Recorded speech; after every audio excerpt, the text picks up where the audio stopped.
Es otra vez un placer, una bendición estar con ustedes en esta ocasión para dar la segunda conferencia, tema sobre las marcas de la iglesia.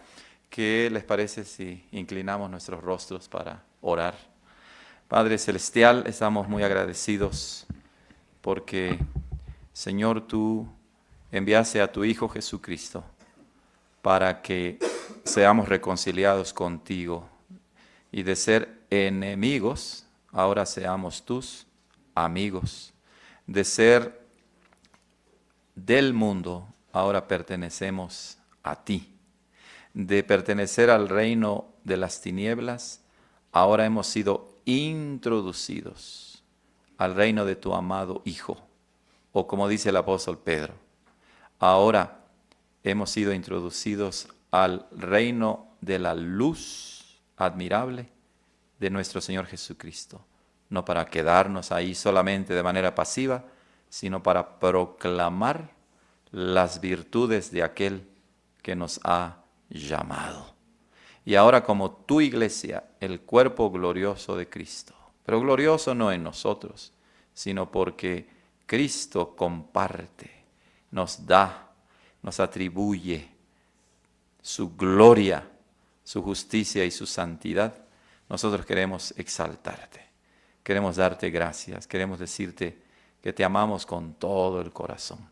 Ayúdanos para que se haga una realidad cada vez mayor en nuestras vidas, que te amemos a ti con toda nuestra mente, con toda nuestra alma, con todas nuestras fuerzas, en fin, con todo nuestro ser.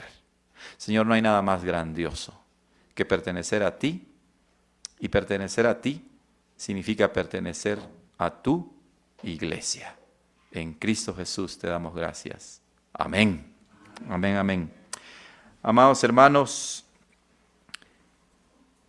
agradecemos primeramente al doctor Alonso, ¿verdad?, por la exposición sobre la primera marca de la iglesia, que es la predicación pura, correcta, ortodoxa de la palabra, como también la introducción a la misma. Y cuando hablamos acerca de la palabra, de las marcas de la iglesia, se me viene a la mente lo que dice el catecismo de Heidelberg en la pregunta número 1. ¿Ustedes aquí conocen el catecismo? Ok. Y entonces dice, ¿cuál es tu único consuelo, tanto en la vida como en la muerte? Mi único consuelo, tanto en la vida como en la muerte, es que no me pertenezco a mí mismo. Fíjense que yo traduje el catecismo de Heidelberg y me han criticado por allá, hermanos, porque yo lo traduje así, miren. Mi único consuelo es que no soy dueño de mi vida. Así lo traduje yo. Porque yo estaba pensando, bueno, no me pertenezco a mí mismo. Eso en español, no hablamos de esa manera, ¿verdad? No me pertenezco a mí. Ahora, se ha hecho popular con el catecismo de Heidelberg, pero yo dije, bueno, lo voy a traducir como no soy dueño de mi vida, porque lo que viene a continuación, ¿qué dice? Sino que pertenezco, soy propiedad ¿de quién? De mi Señor Jesucristo. Y entonces, cuando alguien es dueño de algo, pues ese algo, ¿verdad?, pertenece a él o a ella. Y tal vez lo que nos ayude a ilustrar un poquito el sentido de pertenencia es cuando en el mundo de la ganadería, por ejemplo, el dueño, ¿qué hace con sus animales? Los marca, ¿verdad? Los marca. Y entonces el animal sale saltando, ¿verdad?, y bramando y todo por el sello caliente que le ponen, pero allí se queda el sello, ahí se queda la marca.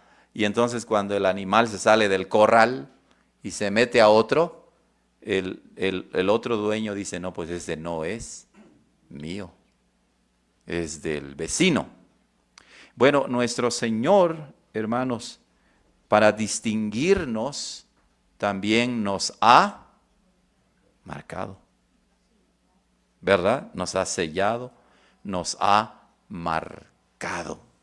Yo recuerdo que hace tiempo allá en la misión en California, una familia nos decía, pero ¿cómo puedo saber que estoy marcado, que me distingo? Y entonces a veces uno anda buscando esa marca en algo visible, ¿no? En algo visible, como si algo puramente visible, externo, en el cuerpo mismo incluso, eso nos va a identificar como lo que somos. Y nosotros, digo nosotros porque también el pastor Rubén Sarman, que es profesor del seminario, enfatizábamos lo que dicen nuestras confesiones de fe, que por medio del bautismo, ¿verdad?, somos distinguidos de los que no pertenecen al pueblo de Dios. Entonces, cuando hablamos acerca de las marcas de la iglesia, yo no sé si les ha pasado a ustedes, pero cuando hablamos de las marcas de la iglesia, como que uno mira hacia allá arriba, ¿verdad? Y ahí está la iglesia, ¿no? Y como que pensamos en algo abstracto acerca de la iglesia. Pero no es así. ¿La iglesia quién es? Somos nosotros. A ti te ha marcado el Señor. ¿No es eso impresionante? Por eso es que ese tema de las marcas de la iglesia es sumamente importante. Y el Señor, por así decirlo, cuando se predica la palabra, ¿verdad?, como lo expuso el pastor, de manera ortodoxa, de manera sana, de manera saludable, es como una especie de marcarnos continuamente. Así como nuestras confesiones hablan del bautismo, que su efecto no es puntual, no es local, no es temporal, sino que reside, permanece. También cuando se predica la palabra como una marca de la iglesia verdadera, significa que esa marca se está constantemente, indeleblemente y más profundamente sellando en ti, una y otra vez. Y entonces cuando escuchas una buena predicación, bueno, es como que no sonó bien, porque siempre debemos escuchar una buena predicación, ¿verdad?, en la iglesia. ¿Cómo debemos salir? Cuando escuchas la palabra y entonces eres edificado, exhortado. ¿Cierto o no que a veces salimos de la iglesia y decimos, oh Señor, qué buena palabra recibimos hoy? Bueno, el Señor dice, tú me perteneces a mí, te he marcado, te he sellado. Y ahorita vamos a proceder a hablar acerca de la segunda marca, señal, ¿verdad?, de la verdadera iglesia, que es la administración recta, ortodoxa de los sacramentos. Bueno, las marcas de la iglesia verdadera son muy, muy importantes. Una iglesia sin una predicación pura del Evangelio está destinada a la ruina espiritual y eterna. Entonces, eso nos debe hacer pausar un momento, que en línea con lo que dijo el doctor Ramírez, cuando una iglesia no se apega a las marcas que su dueño le ha dado, no solamente se está volviendo herética, no solamente está apostatando, no solamente se está desviando, sino que está condenándose por toda la eternidad. Y no queremos eso, de ninguna manera.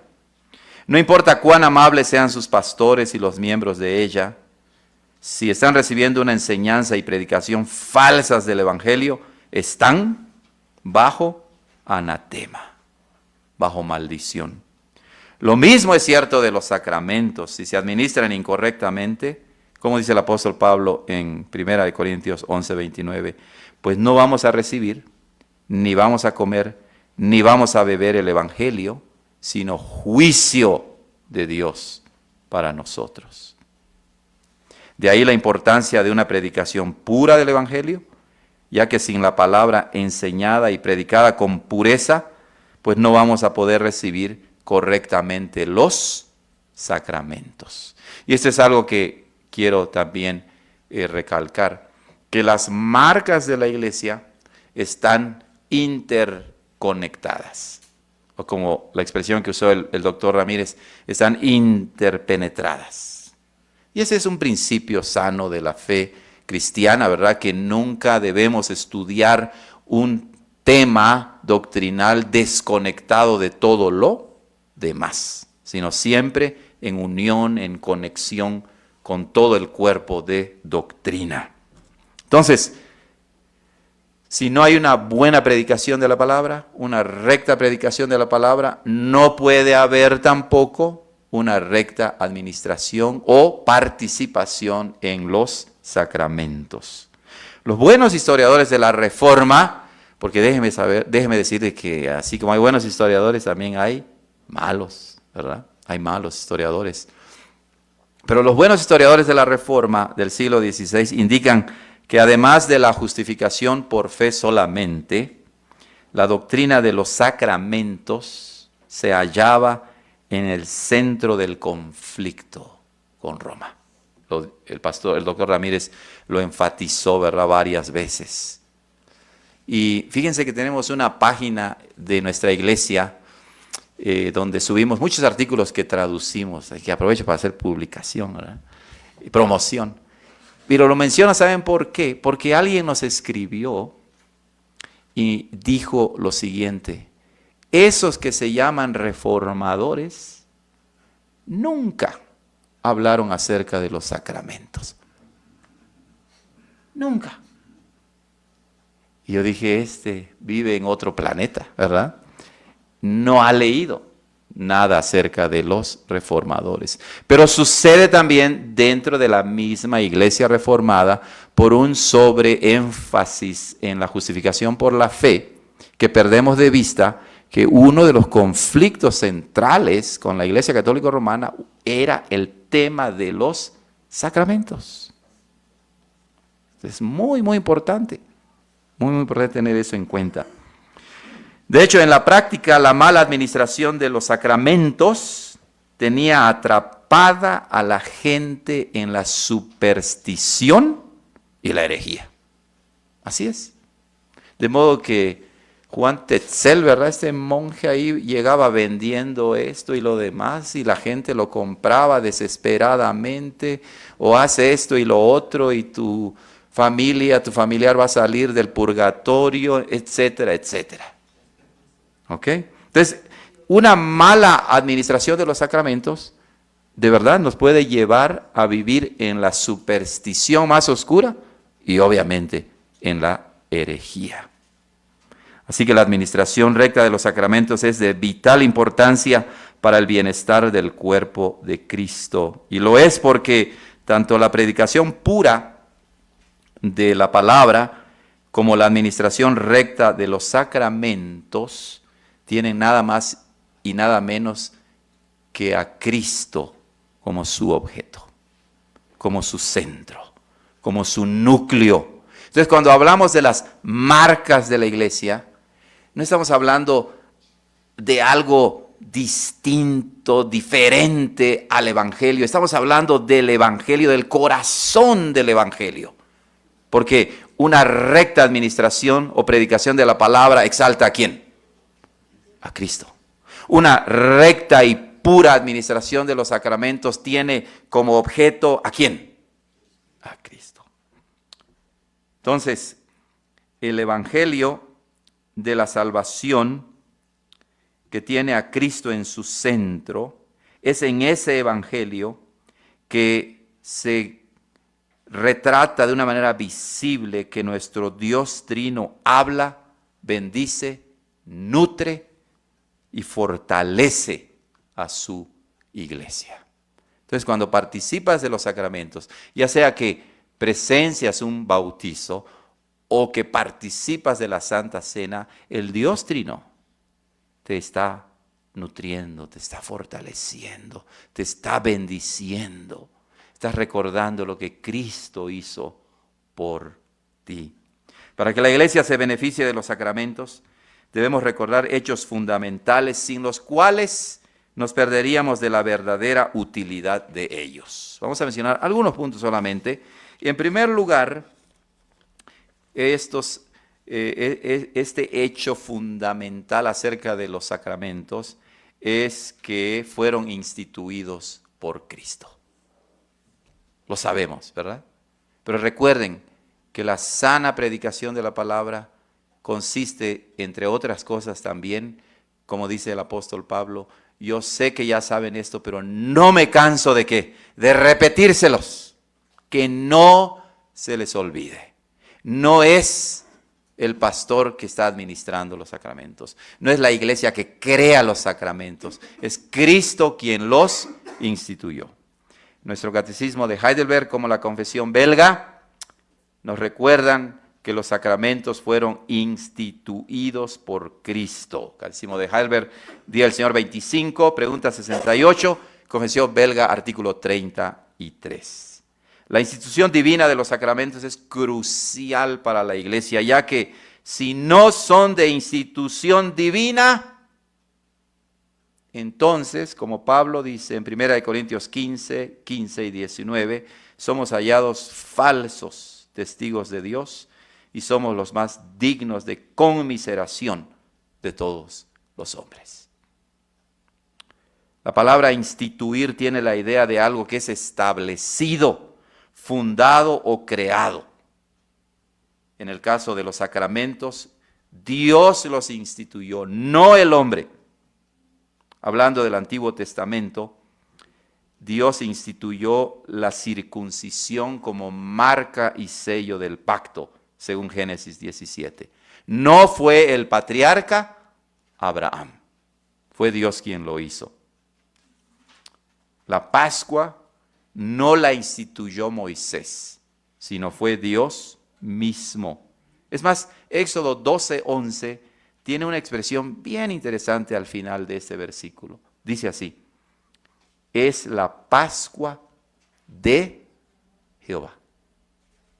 Ahí la preposición de Jehová, el posesivo más bien, ¿verdad? El posesivo de significa que la Pascua no es de Moisés, no tiene su origen en Moisés, sino que pertenece a Jehová.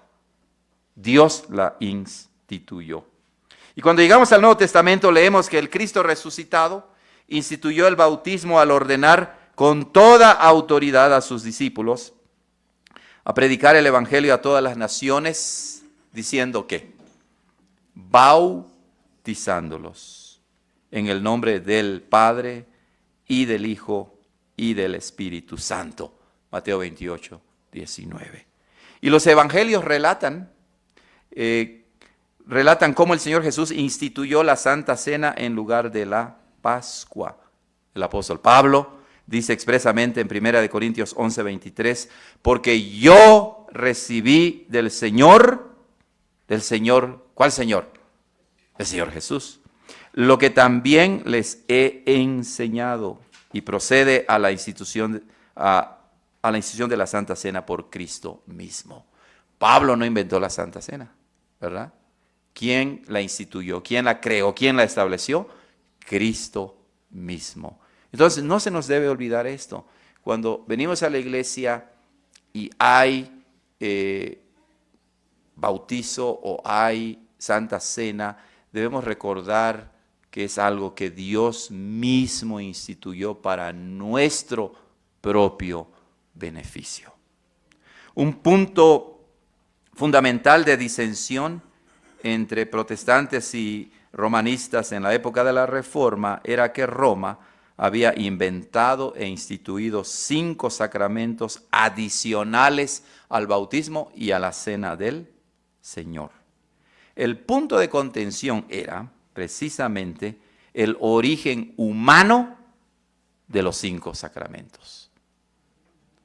¿Ok? Si son humanos, entonces no tienen derecho ni poder de ligar o atar las conciencias. Dice la Confesión de Fe de Westminster en el capítulo 20, sección 2, solo Dios es Señor de la conciencia. Así lo dice. Solo Dios tiene el poder y la autoridad para decirte, esto vas a creer, esto vas a hacer, nadie más. Entonces, todo lo que hacemos, ¿verdad? No es porque lo hemos inventado nosotros, sino que Dios lo ha mandado. Los únicos sacramentos que gobiernan nuestra conciencia son dos, el bautismo y la Santa Cena. Aparte de ello, los reformadores insistieron que nada más debe aceptarse. No queremos administrar mandamientos o tradiciones de hombres que nos hagan quebrantar los mandamientos de Dios. Así lo dijo el Señor Jesucristo en Marcos 7 y Mateo 15. Amados hermanos, yo les pregunto, ¿apreciamos de verdad que al participar de los sacramentos estamos participando de una institución divina? Esto debe quedar claro cada vez que hay un bautizo o Santa Cena.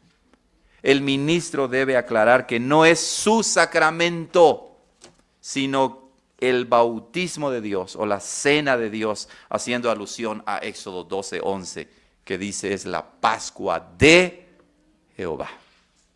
La divina institución del sacramento tiene muchas implicaciones entonces para el pueblo de Dios. Voy a mencionar 3 solamente.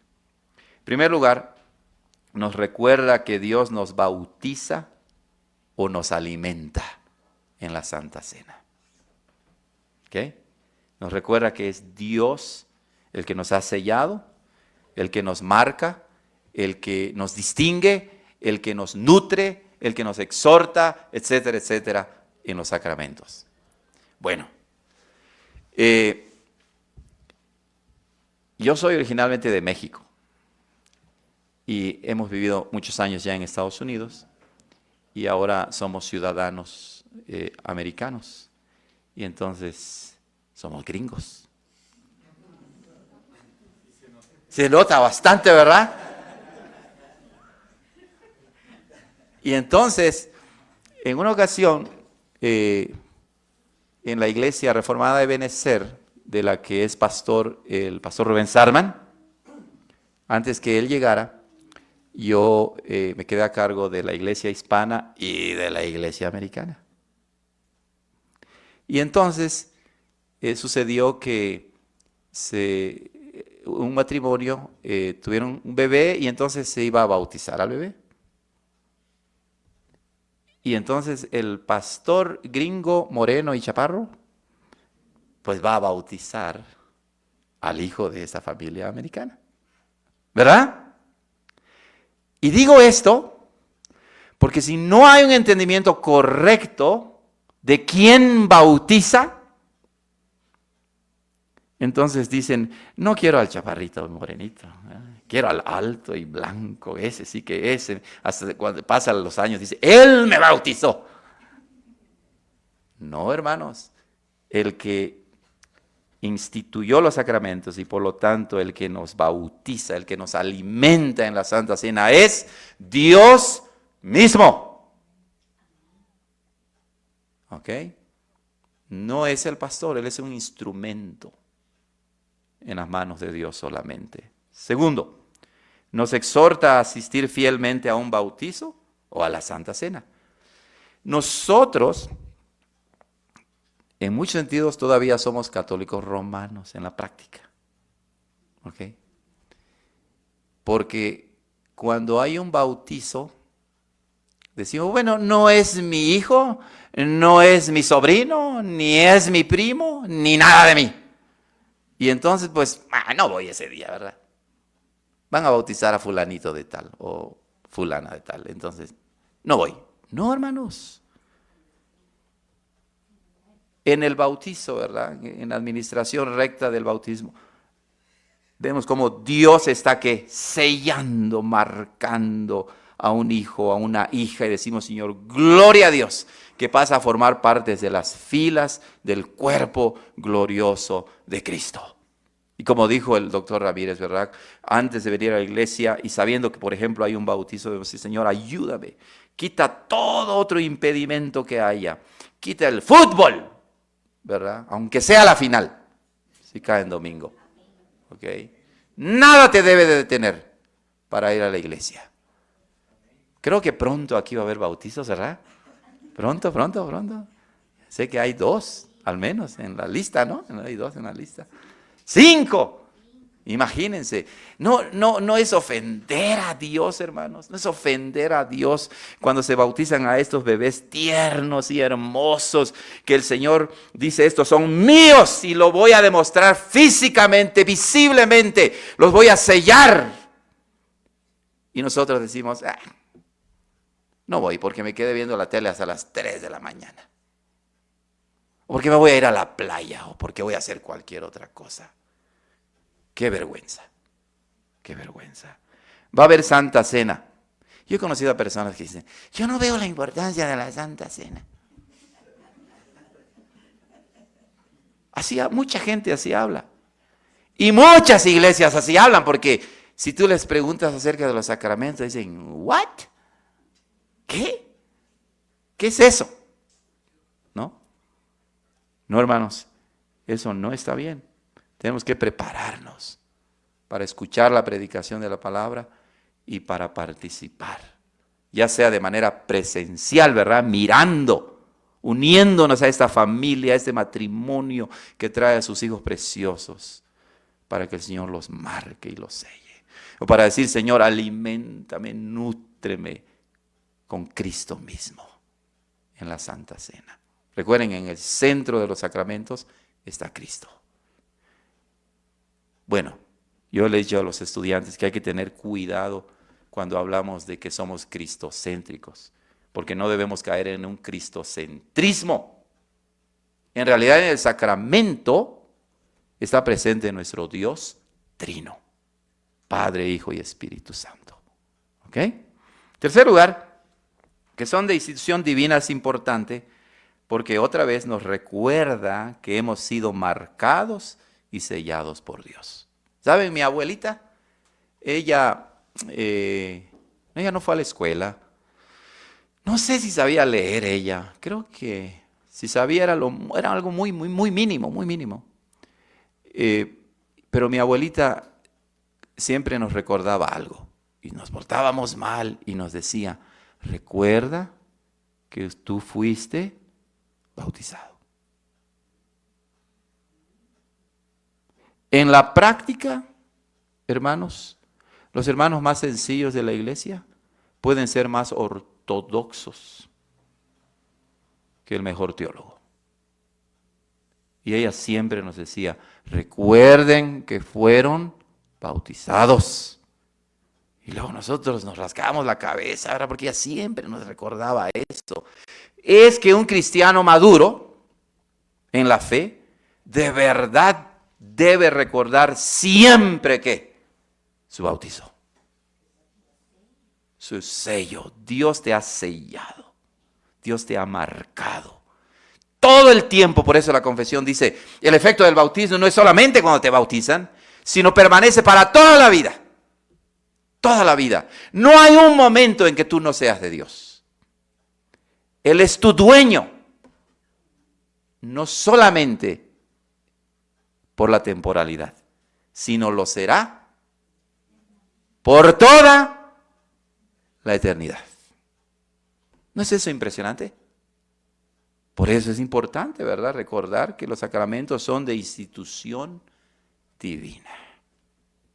Comentarios, hermanos, ¿alguna pregunta que tengan sobre que los sacramentos son de institución divina? ¿Algún comentario, alguna pregunta? Si es pregunta, que sea fácil, porque si es difícil, ahí está el pastor Ramírez o el pastor Pablo, ¿ok? Sí. Para los hermanos que no conocen la postura del bautismo infantil, si puede ser algo breve, una aclaración. Claro que sí. Nosotros bautizamos a los infantes, ¿verdad? Porque vemos en la Escritura que Dios siempre ha tratado, ha formado, utilizando la expresión de nuestro Señor Jesucristo, ha edificado a su iglesia, no con individuos separados unos de otros.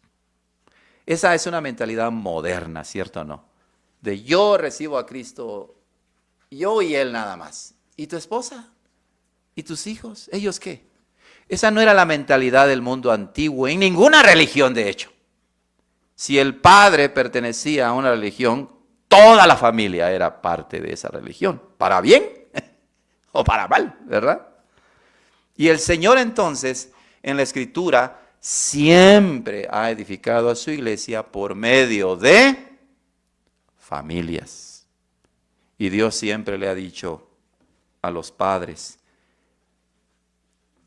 cree en el Señor Jesucristo. Incluso no lo dice el Antiguo, lo dice que el Nuevo Testamento le dice al carcelero. No se han rascado la cabeza alguna vez que el apóstol Pablo, ¿verdad? Y Sila le dicen, cree en el Señor Jesucristo y serás salvo tú y ¿quién? ¿Cómo? Bueno, no la casa, ¿verdad? De metal o de cemento, sino es una forma pactual del pacto, ¿verdad? De hablar, que significa tú y tu familia. Pues ¿de dónde viene esa expresión?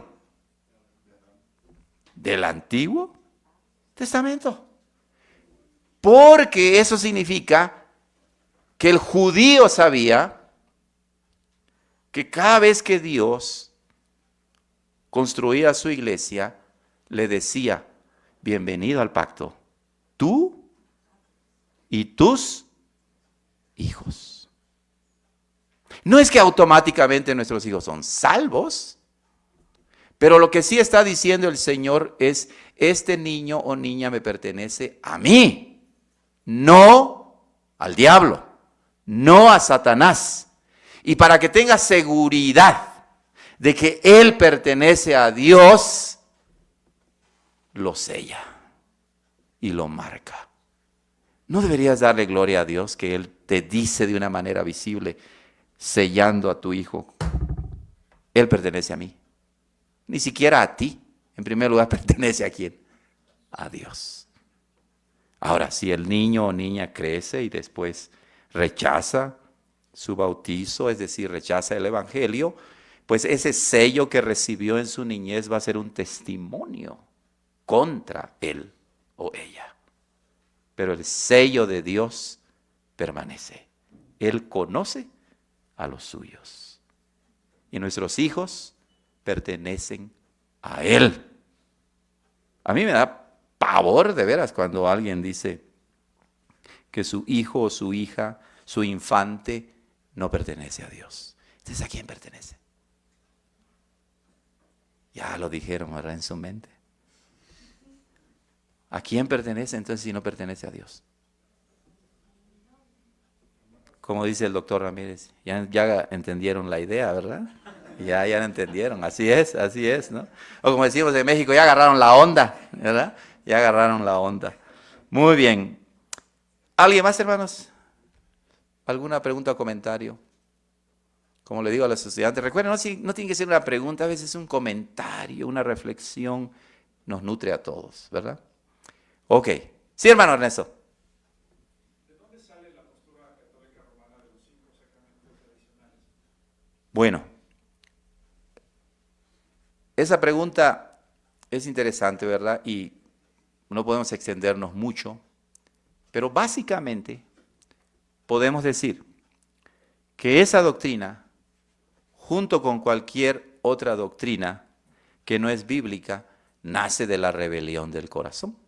Nace de no querer sujetarse a la palabra de Dios. Básicamente, ¿verdad? Básicamente. Así podemos decir con cualquier otra doctrina. Claro, cada doctrina, ¿verdad?, tiene un contexto específico, pues no podemos abordarlo ahora, pero la Iglesia Católica Romana, entonces, no centrándose y adhiriéndose a la palabra de Dios, pues ha inventado esos sacramentos y muchas cosas más, básicamente, ¿verdad? Podemos decir. ¿Alguien más, hermanos? ¿Sí, hermana? Otra pregunta, si el niño es bautizado siendo bebé, cuando él ya es jovencito y tiene conciencia, ¿ya no es necesario otro bautismo? Correcto, hermana, buena pregunta. Esa pregunta está bien buena, ¿cierto o no? Está bien buena. Mire, en el Antiguo Testamento, Dios marcaba a su pueblo y Dios marcaba a los niños. En este caso, Dios había establecido el pacto y la señal y sello del pacto era la circuncisión, que por obvias razones se aplicaba a los varones. Estos varoncitos judíos no eran diferentes a nosotros, de rebeldes y tercos, ¿verdad? Y entonces muchos de ellos crecían y se volvían rebeldes, muy rebeldes. Pero no hay ningún dato en el Antiguo Testamento en que el Señor le diga, bueno, te tienes que volver a circuncidar. Ya te arrepentiste, ahora circuncídate otra vez. No hay, ¿verdad? No hay, porque el sello de Dios permanece para siempre. Entonces, cuando nuestras confesiones de hecho hablan del bautismo que no se puede repetir, porque la confesión dice que el bautismo hace referencia a la obra salvífica de nuestro Señor Jesucristo y nosotros no podemos ser salvos 2 veces, ¿verdad? De otra manera estaríamos diciendo que la primera vez que fuimos salvos, realmente no fuimos salvos o realmente la muerte de Cristo no fue suficiente ni perfecta. Y no queremos decir eso. Entonces, cuando un bebé, hijo del pacto, es bautizado y crece, lo que hace ese bebé al crecer es que de manera consciente y personal profesa públicamente que cree en Dios y confirma que es hijo o hija de Dios. Por eso en nuestras iglesias reformadas tenemos el bautizo, ¿verdad?, a los infantes, y cuando crecen tenemos lo que se llama la profesión pública de fe. Entonces no necesitan ser bautizados otra vez. Pero bueno, aquí se va a quedar el pastor Pablo para que él luego le explique todo lo demás, ¿verdad?, acerca de estas preguntas. Recuerden aquí, pues nada más vamos brevemente, ¿no? Brevemente. Muy bien, hermano. Gracias. Sobre el tema de la validez del bautismo infantil católico, ¿cómo nosotros, queremos, aceptamos esta? Una pregunta, las preguntas están pero bien buenas. Muy buenas, ¿verdad? Que otra vez no tenemos tiempo de profundizar. Pero algo importante que hay que recordar es lo siguiente: el que bautiza es Dios, el Dios trino, Padre, Hijo y Espíritu Santo. Y históricamente, la Iglesia reformada, no todo el mundo reformado, por ejemplo, la Iglesia mexicana, presbiteriana mexicana, en base a la Confesión de Fe de Westminster, no acepta el bautismo católico romano como válido. Pero muchas iglesias en Europa, ¿verdad?, incluso en Estados Unidos, dan como válido el bautismo católico romano. ¿Por qué? Porque la Iglesia Católica Romana bautiza en el nombre de nuestro Dios trino, Padre, Hijo y Espíritu Santo, y en agua, y por un ministro debidamente ordenado. ¿Ok? Otra vez, esto les deja con, quiero más, ¿verdad? Quiero saber más. Bueno, ahí el pastor, ¿verdad?, los ancianos pueden enseñarle. Yo nada más le voy a dar guerra a él para que él se dedique a apaciguar todo lo que venga. Muy bien. Ahí está entonces primer punto. Segundo punto que debemos saber sobre los sacramentos: una presentación más clara del Evangelio. Eso es lo que debemos recordar acerca de los sacramentos. Para aprovecharnos mejor de los sacramentos, en segundo lugar, debemos saber por qué han sido instituidos u ordenados por Dios para su iglesia. Han sido instituidos, dice el Catecismo de Heidelberg, Día del Señor 25, pregunta 66, Confesión Belga, artículo 33, para que se nos declare o presente con mejor claridad la promesa del Evangelio. Así lo dicen nuestras confesiones. Con mejor claridad la promesa del Evangelio. Sí, en los sacramentos vemos con mejor claridad en qué consiste el Evangelio, es decir, la persona y la obra de Cristo. El contenido o el objeto de los sacramentos es Cristo mismo, su persona y su obra. No vamos a los sacramentos para hallar algo más o algo mejor de lo que se nos da en la palabra.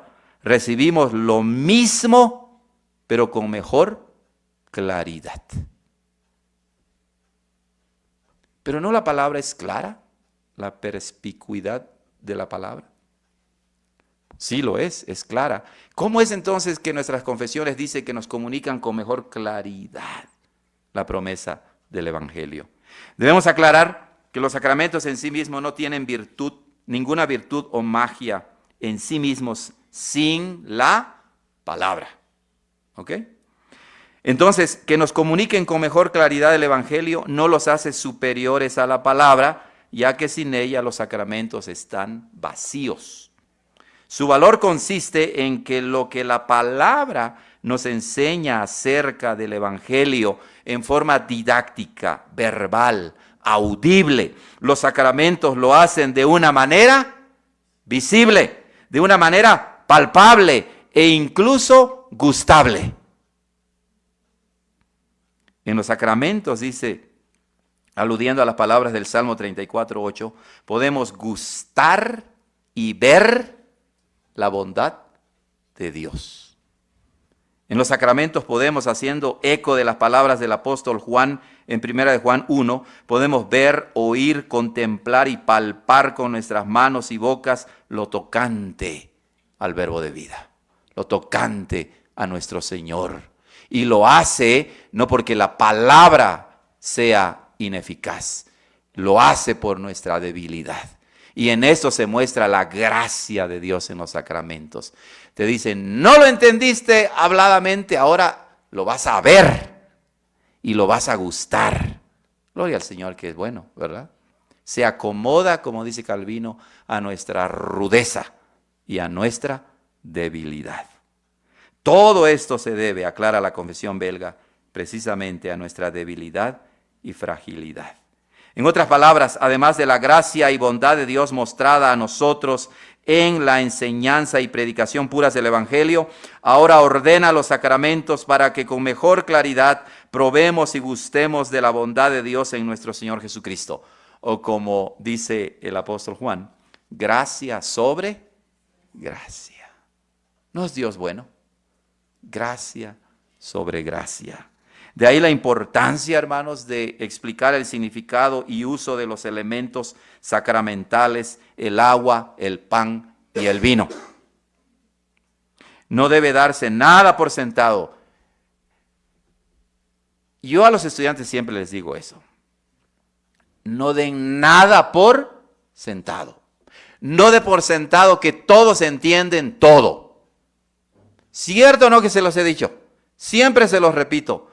Tienen que aclarar, tienen que explicar con sencillez, con claridad lo que vamos a hacer.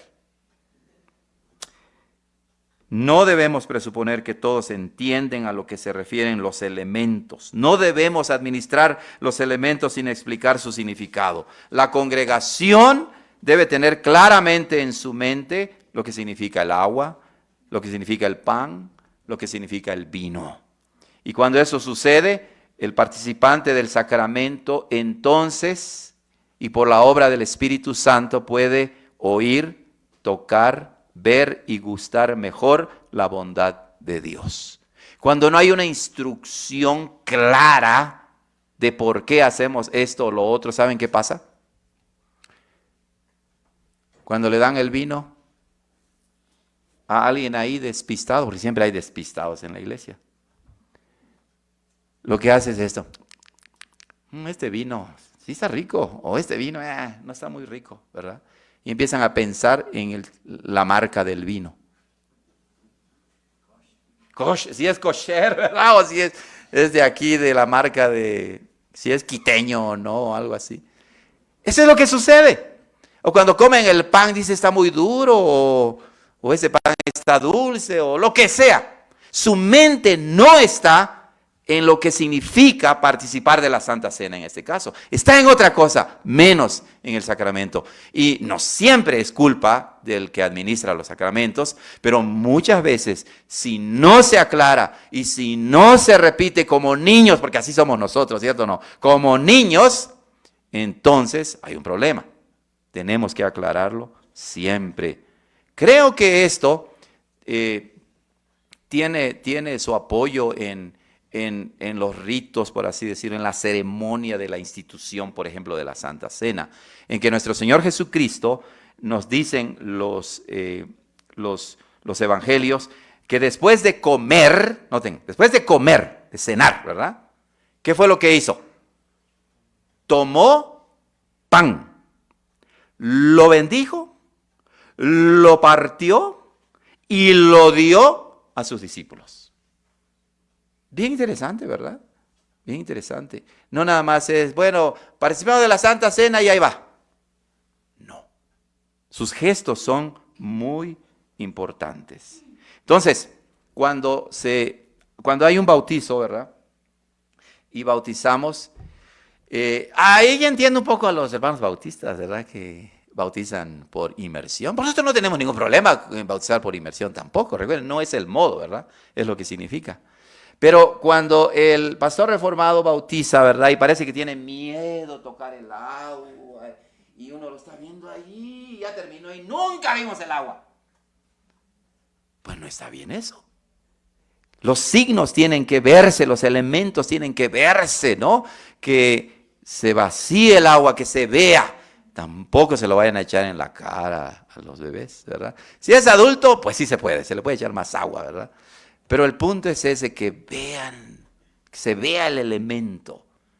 Fíjense que en una ocasión, allá en una iglesia reformada, hermanos, una iglesia reformada, sucedió que una familia no estaba segura de si sus hijos habían sido bautizados, o uno de sus hijos. Entonces el pastor le preguntó, ¿por qué? Bueno, aquí tienen ¿cómo le llaman? El bautisterio, ¿no? O pila bautismal o como sea. Y entonces sucedió, bueno, no se ve creo ahí, pero bueno, sucedió, bueno, para que se vea vamos a llevar esta carne. Y entonces está vacío, ¿verdad que está vacío? Ya estoy como los magos, ¿no? Está vacío, ¿no? Y entonces llega el momento del bautizo y el pastor empieza a explicar y procede al bautismo y no hay agua. Y así procedió a bautizar, fingiendo. Te bautizo en el nombre del Padre, del Hijo. Ese fue un bautismo seco. ¿O no hubo bautismo? No hubo. No hubo la señal, ¿correcto? ¿Se dan cuenta? Entonces, hermanos, es importante la administración recta de los sacramentos. Muy bien. ¿Alguna pregunta, hermanos, por aquí? Sí, hermano. Y la aclaración sobre la sumergión. Sí. Sí, sí. Nosotros creemos que con base en la Biblia no es la cantidad de agua, ¿ok? Porque si así fuese, pues que se echen un clavado desde arriba, ¿verdad? Porque así se sumergen más, ¿no? No, es el significado. Precisamente estamos explicando esto, cómo Jesús toma el pan, lo bendice, y el agua que se usa para el sacramento significa, nos recuerda la obra de Cristo, que Él derramó su sangre y es la única que te puede purificar, que te puede lavar, que te puede limpiar, que te puede perdonar. De nada sirve la cantidad de agua si no entiendes lo que significa eso. Sí, nosotros creemos, la Iglesia Reformada ha enseñado eso, ¿verdad? Que el modo no es definitivo, sino el significado y la administración recta del sacramento. ¿Ok? Muy bien. Bueno, entonces, ese fue el segundo punto, una presentación más clara del Evangelio. Y para terminar, preservan la santidad y unidad de la Iglesia. ¿Todavía hay tiempo, pastor? Te quedan 10 minutos. 10 minutos, muy bien. 10 minutos. Entonces, los sacramentos han sido instituidos por Dios mismo, ¿verdad? Por Cristo nuestro Señor. ¿Y cuál fue el segundo punto? Ya se me olvidó. Ajá, muy bien, bueno, qué bueno, ¿verdad? Qué bueno, porque sí, ¿no? Imagínense. Y el tercer punto es preservan la santidad y unidad de la Iglesia, una administración recta, ortodoxa de los sacramentos. Nos recuerda que Cristo mismo los ha instituido y por tanto es una orden, un mandato de participar de ellos. Es un mandato, es una orden. El cristiano que no participa de la Santa Cena porque siente o por algo que se le metió en la cabeza y dice, no lo voy a hacer, y llega a ser una práctica constante en su vida, está pecando. Porque Jesucristo ordenó y dijo, hágase esto en memoria de mí. Es una orden, no es una opción para el creyente. Entonces, también es una manifestación adicional de la gracia de Dios, ya que nos presentan con mejor claridad el Evangelio. Y finalmente podemos decir que la administración recta de los sacramentos preserva la santidad y unidad de la iglesia. Así es. La palabra sacramento tiene relación con la palabra misterio que encontramos en la Biblia, y la palabra misterio pues tiene relación con algo sagrado, con algo santo, algo reservado y apartado por Dios para bendecir a su iglesia. Así que cuando se anuncia un bautizo, se prepara para la comunión, la iglesia está diciendo, Señor, limpia mi vida de toda cosa mala y pecaminosa. Apártame de todo lo que te ofende y conságrame cada vez más a tu servicio en todas las áreas de mi vida para poder participar con limpia conciencia de tus sacramentos. Entonces, cuando hay Santa Cena, hermanos, Calvino lo deja muy claro, la institución lo deja muy claro, todos los teólogos reformados lo dejan muy claro. Si vives en pecado y no te arrepientes, no lo hagas. ¿Verdad? No participes. Pero la meta es que te arrepientas. Y si hay Santa Cena y has vivido en pecado y en ese momento hay convicción en ti, pide perdón a Dios y arrepiéntete de corazón. No es para los puros o perfectos, pero es para recordarnos que estamos unidos a Cristo y que Él nos ha dado de su santidad, nos ha dado de su pureza. Y de esa manera los sacramentos son un instrumento poderoso en las manos de Dios para preservar la santidad de la iglesia. Y obviamente también la unidad de la iglesia. Porque cuando participamos lo hacemos en comunión, en corporación, en unión con nuestros hermanos. Y entonces decimos, estamos unidos a un Señor. Tenemos una sola fe, tenemos un solo bautismo, ¿no? Así dice el apóstol Pablo en Efesios, una sola fe, etc. Hasta allí. Bueno, hay más, pero no hay tiempo, ¿verdad? Entonces, hermanos, ¿alguna pregunta, comentario final que tengan? Sí, hermano Sergio.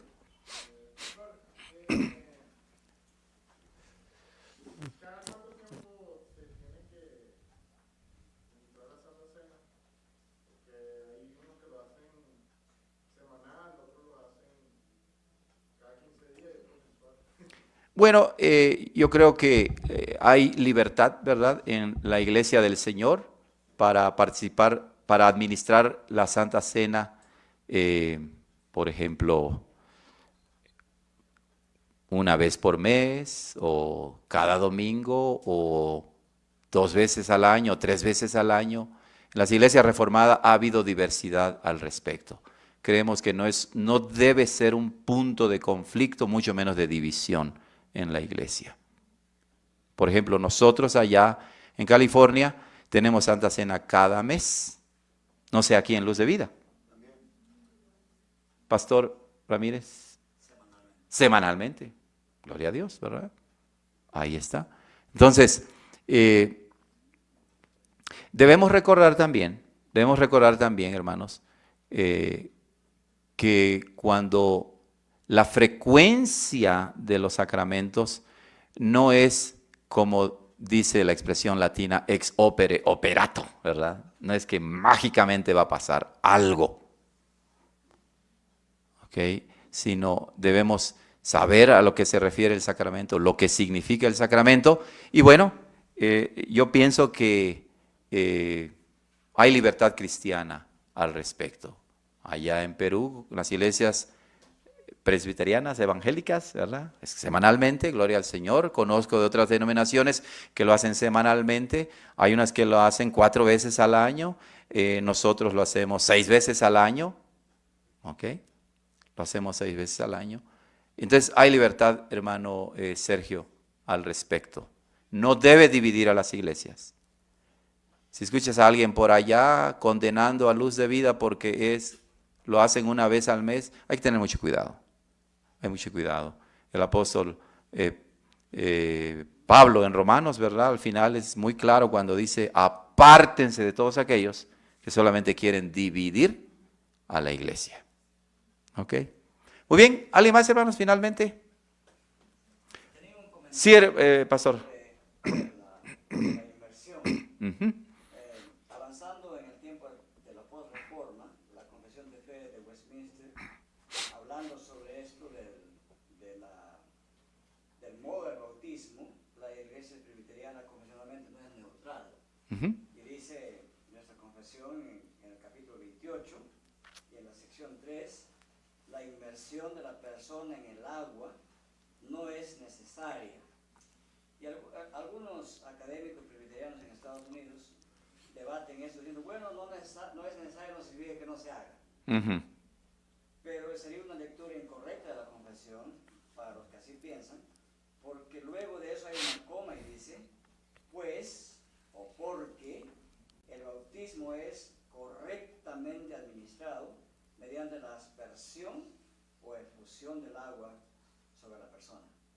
Entonces la confesión de fe de Westminster no tiene neutralidad sobre eso. Claro. Muy bien. Bueno, ahí tienen la posición, ¿verdad? Bueno, las iglesias presbiterianas reformadas han adoptado los estándares de Westminster. Nosotros también, y es algo muy, muy importante, ¿verdad? Sí, pastor. Es interesante que en el formulario de bautismo de las iglesias reformadas continentales se menciona, perdón, ahí las espaldas, doctor, la posibilidad de ambas opciones. Entonces, no creo que es un punto tal como mencionó el pastor Acuche, es uno de esos puntos en donde hay diferentes opiniones y un punto que no debería ser causa de división. Ciertamente sí de estudio, ¿no? Claro, así. Pero eso opina la tradición continental. Correcto. Yo pienso así rápidamente, brevemente, que el bautismo por aspersión tiene un valor más católico de la fe cristiana. Piensen, por ejemplo, en la historia de la iglesia, tal vez no tanto en nuestros tiempos, pero todavía en nuestros tiempos. Piensen aquí en las partes frías del Ecuador, ¿verdad? El frío cala y entonces allá en las montañas, en la sierra, no van a tener para calentar tanta agua y la tina, ¿verdad? Va a estar pero bien fría, ¿verdad? Y no hay agua, imagínense, no hay agua. Entonces, piensen en esas cosas, ¿verdad? Y pienso que es un punto muy válido, ¿verdad? Que tomemos en cuenta a la Confesión de Fe de Westminster en ese sentido, que el bautismo por aspersión se aplica correctamente y si se absolutiza la inmersión, pues entonces uno ignora y se vuelve incluso insensible, ¿verdad? A regiones donde no tienen agua ni para tomar. Ni para tomar. Bueno, sí, hermano. Sí.